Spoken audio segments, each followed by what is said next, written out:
The family that vacations together stays together. At least, that was the plan. Except now, the dastardly desk clerk is saying he can't confirm your connecting rooms. Wait, what? That's right, ma'am. You have rooms 201 and 709. No, we cannot be 5 floors away from our kids. The doors have double locks. They'll be fine. When you want connecting rooms confirmed before you arrive, it matters where you stay. Welcome to Hilton. I see your connecting rooms are already confirmed. Hilton, for the stay. This episode is brought to you by Indeed. Stop waiting around for the perfect candidate. Instead, use Indeed sponsored jobs to find the right people with the right skills fast.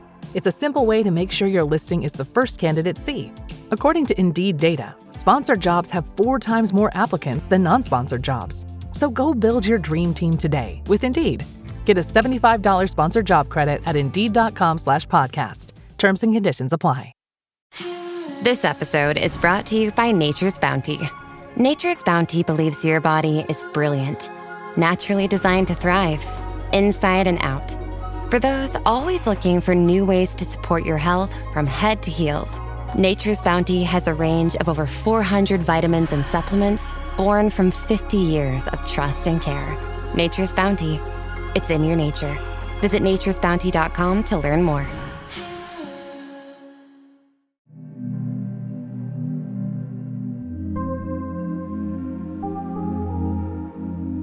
Welcome to Horror Bytes on Safe Room, the show where we discuss the smaller scares and teenier terrors available to play on your gaming devices.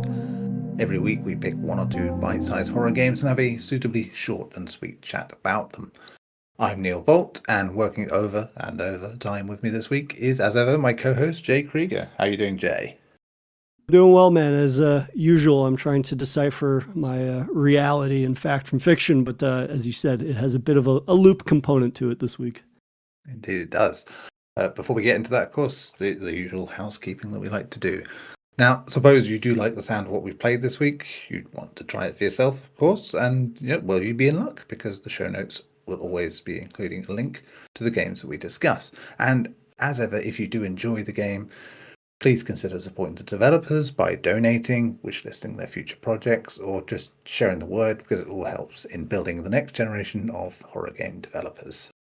Anyway, with that out the way, for this week's pick, Koro Pixel Games' workplace horror game Loop Error is our choice. And in this, you play a gas station employee who is called in to work late one night to check on your workmate and an important client because nobody's responding. So reluctantly, you head off into the bitterly cold night to investigate. And of course, bad things are afoot. You end up caught in a strange loop in this remote gas station, and it turns out this place is very keen to keep you there. Can you escape? Well, you'd best play it to find out. So this is kind of similar to a lot of things we've been playing, I suppose, in recent months, or an amalgamation, I suppose, of certain things we like, like pixel art that's bordering on the realistic, but in a sort of grainy CCTV-esque almost way, isn't it? I mean, there are like some pixelated versions of real images, I think, in this one. It's a bit sort of choose your own adventure, point and clicky, but it's a very distinct style. It's mostly presented in a black and white format, but there's like lots of variations in text, some cool animation that sort of mixes things up as well in what you're doing.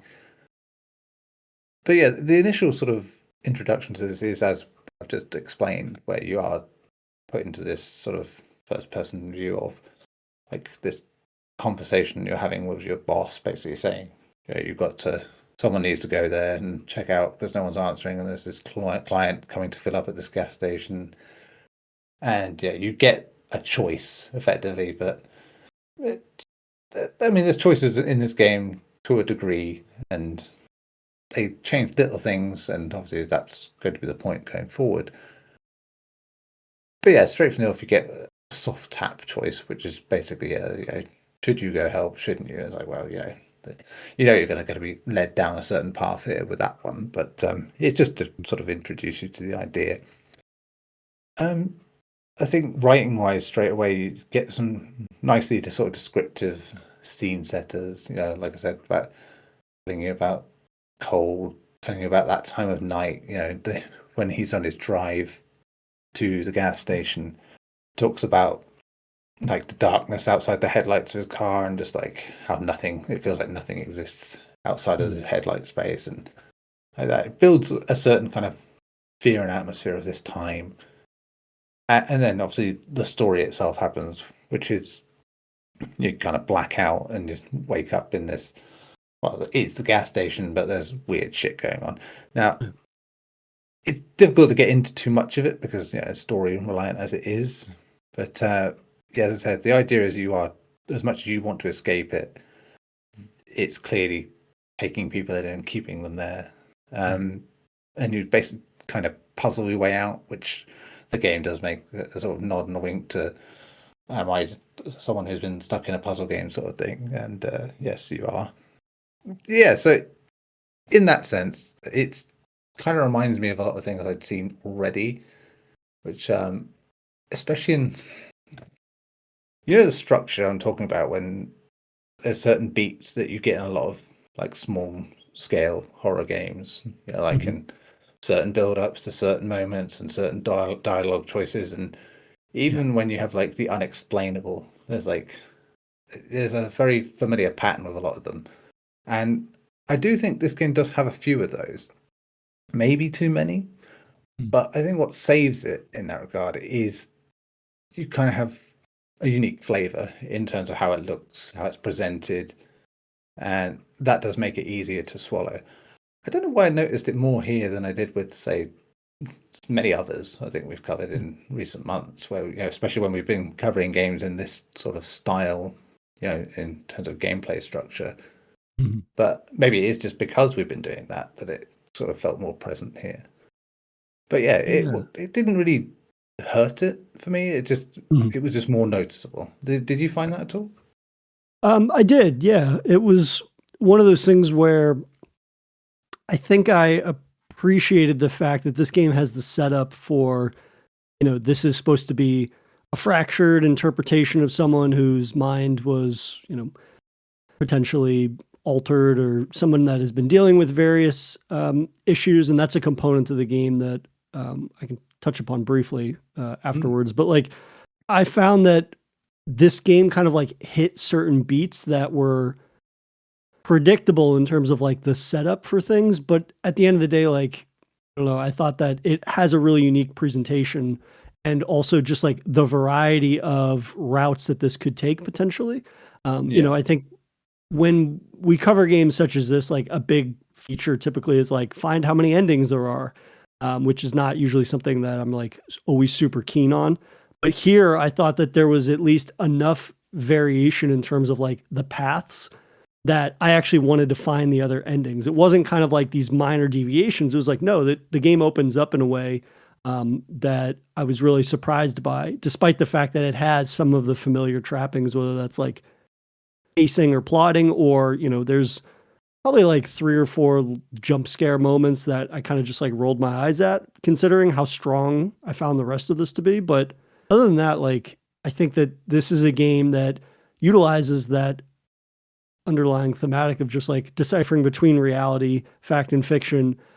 Because then there's like the mental health aspect of the game's narrative, right? And the fact that in exploring these horrors, you're actually exploring a inner struggle and an inner horror, if you will, of the protagonist that, they themselves have been struggling with prior to what's been happening in their immediacy. So I think ultimately, like, this was one of those games that, it kind of like abides by certain frameworks, or at least like certain, I suppose, stylistic things or genre standards that we've kind of like come to like with these sort of like visual novel, choose your own adventure. It's got that fantastic pixel, sort of like dot matrix, almost visual style. Which I think was like quite good here. And it further just like really aids that notion of like fact and fiction. Like, I think what they do with font is actually really interesting here. They play around with the font, and you get these weird messages, and then the screen goes black, and then they basically fill up the entire screen, or the ways in which when you sometimes make a decision or also like to emphasize certain things in the environment, you get this like very crudely drawn X's or markings and things like that. And like, yeah, just like little touches like that, I think stylistically do a good job of breaking up sort of like, again, that particular art style that we've seen before, but there's like these little touches to kind of emphasize whether it's a narrative beat or just like overall adhering to a new tone or something like that. But yeah, you know, I think in terms of the decisions you're making, it's not like all that, they're not like deviations from what we're used to, but again, like the different pathways that this narrative takes, I was a fan of because I probably took 3 different pathways in playing through this game a couple of times, and each one is like distinctly different than the one that came before it. It's not these minor deviations. So there is some replayability there, and further just like refines that mental health angle, which, you know, we're being very vague about, but it plays out in some interesting ways. Yeah, the story sort of leads you on that pathway quite early on to sort of hint at where, you know, the character's sort of mindset is at in some ways. I think what you were saying there, you know, about, you know, the differences that do come up in taking these different outcomes, I think it is helped by the fact that there is an unpredictability to like the overall style of it. You know, while we have this very consistent, like I said, dot matrix sort of visual look to like the imagery, the font changes and the manipulation of that does definitely help, I think, in sort of giving a distinct difference. I think this is where I think it does keep it fresh, you know, and make it not feel like just anything else. But I also think that might be why I didn't feel as hot on it as I thought I would, is because it maybe doesn't feel as cohesive as it needs to. I get, you know, thematically, I understand why. You know, with you know, why the fonts are different, why things like that turn out that way. But it sometimes it feels like, is this just thrown in for the sake of throwing it in, sort of thing? Like, and there are certain things that don't work with the written word if they're not well described. And, you know, while there are moments where stuff is really well described and well written, there are moments where I just the dialogue's a bit ropey, doesn't quite fit the moment, and it's, again, because you're reading it rather than hearing it, it makes it harder to sort of, you know, you have your own very distinct version of how that sounds like that. And yeah, I think there's an image that actually is on the game page, which happens in the game, like when you're basically like questioning reality, and like this person puts their hand up and it's just like there's multiple fingers like that. I don't know, it just felt, that was the kind of thing that instantly felt to me like, like it feels a bit too, trying too hard to do a certain kind of thing, you know, like doing that checklist of like established horror moments. And that's a shame, because like I said, there is subtlety to it, and I think where it does go with the character's story and in those multiple pathways, there is nuance, there is subtlety, and it does have a respect for it, but it's almost like it's in the wrong order, you know. I think that might be it. It just, there's moments like that where you just think maybe we're going a bit too hard, too fast there, because they'll drag it back a bit. And yeah, I know the loop plays a part in that, but yeah, I don't know. It maybe the type of game it is the wrong type of game for the story being told to a degree. Like it needed to be so. Ambition is great, you know. We'd love to see a game be ambitious, but it does mean that sometimes you bite off a bit more than you can chew, and that for me is how it felt. Like there's great ambition to do something really sprawling, like, you know, bigger than this. And I think it feels confined and spilling out in various different ways, which is probably why it doesn't feel as coherent as it might want to, you know, even with that sort of metiness that is inherent to the story. Hey, that's not unnatural for games of this size, you know, that it is about a 30-minute game, you know, maybe a bit more depending on how much you sort of delve into the different endings. But yeah, it kind of needs to be full of fat, which is a compliment, I suppose, because yeah, it shows there's much more to it. There could be more, yeah, and that's always promising. But better to say that than, oh, it's a write-off. No, don't worry about it.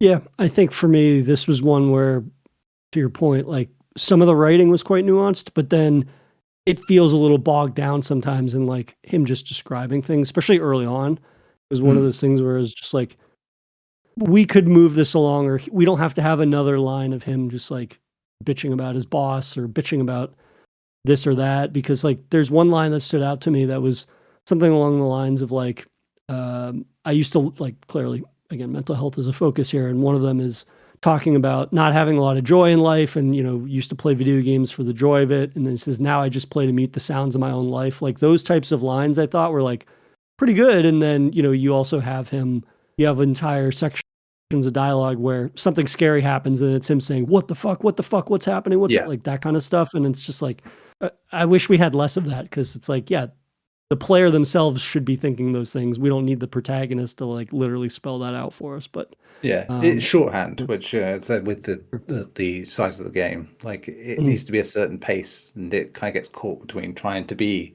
something that is more methodical and something that's realizing, well, we kind of got to wrap this up, sort of thing. And which again speaks to the idea that this could be bigger and be a more expanded game, and that'd be great. Absolutely. And just in finishing up, I just want to give a thank you to Cult Games PR for providing us codes for this chat.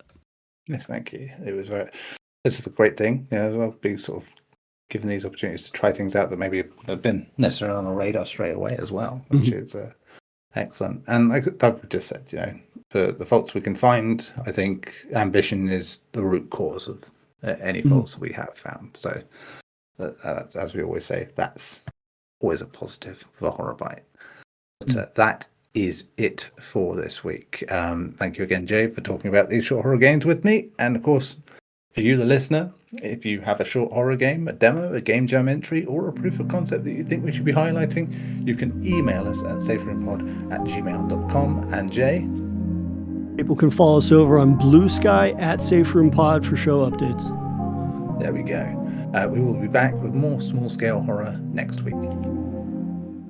Hey, Ryan Reynolds here from Mint Mobile. Now, I don't know if you've heard, but Mint's premium wireless is $15 a month. But I'd like to offer one other perk. We have no stores. That means no small talk. Crazy weather we're having. No, it's not. It's just weather. It is an introvert's dream. Give it a try at mintmobile.com/switch. Upfront payment of $45 for 3-month plan, $15 per month equivalent required. New customer offer first 3 months only. Then full price plan options available. Taxes and fees extra. See mintmobile.com.